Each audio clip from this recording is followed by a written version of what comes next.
Herzlich willkommen zu einem neuen Video. Heute gehen wir Kart fahren. Ich werde gleich abgeholt, dann geht's los. Leider regnet es, aber das hält uns nicht auf. Da fahren wir gleich. Let's go. Wie macht man das? Ich weiß nicht. Nach rechts lenken und nach links zu fahren und so. So, stimmt, Digga. Niki Lauda. Genau. Lightning McQueen. So.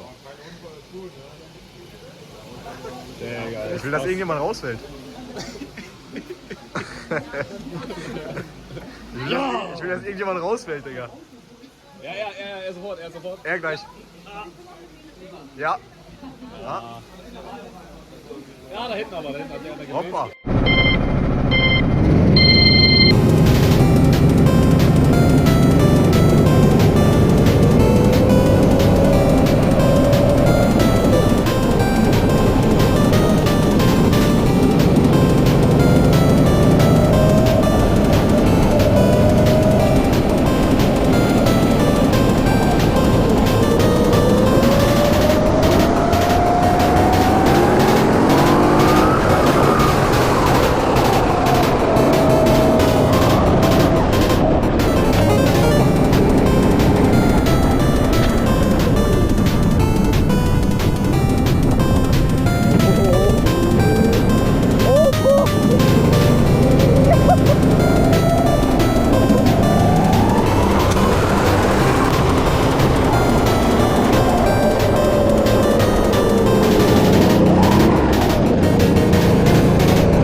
Digga.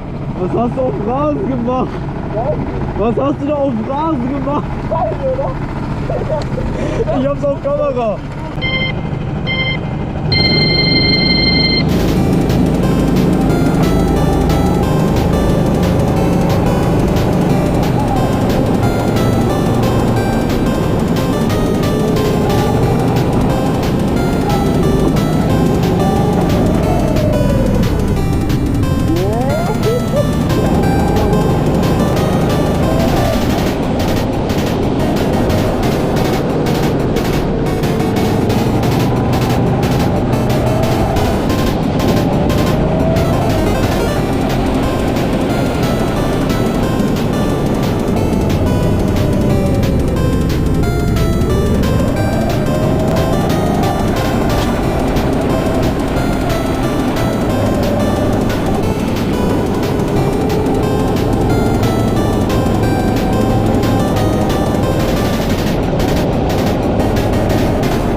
Ich mache jetzt auch Outro, weil ich vergessen habe gestern.